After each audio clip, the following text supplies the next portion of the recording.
અમદાવાદની અંદર એર ઇન્ડિયાના પ્લેનની ક્રેશ થવાની ઘટના અત્યંત આઘાતજનક અને દુઃખદાયક છે. એની અંદર જે પ્લેનની અંદર સવાર થનાર પેસેન્જરો હતા એ મૃત્યુ પામ્યા છે.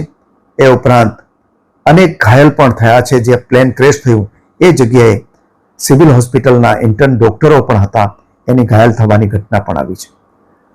આ પ્લેન ઇંગ્લેન્ડ જઈ રહ્યું હતું.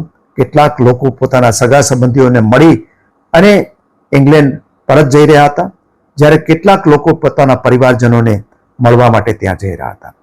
અને અચાનક જ આ પ્લેનની દુર્ઘટનાથી આ જે પ્લેનમાં સવાર બાળકોથી માંડીને વડીલો સુધીના નું મૃત્યુ થયું છે.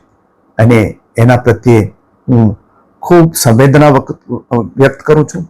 ખાસ કરીને જે ભોગ બનનાર છે એના પરિવારજનો પર જે આફત આવી પડી છે, એ આફતની અંદર મારા સહિત આખો દેશ એમની સાથે છે. અમારી સૌની સંવેદનાઓ એમની સાથે છે. પરમાત્માને પ્રાર્થના કરું કે આ પરિવારોને આ દુઃખ સહન કરવાની શક્તિ આપે અને જે લોકો મૃત્યુ પામ્યા છે એને પરમાત્મા પરમ શાંતિ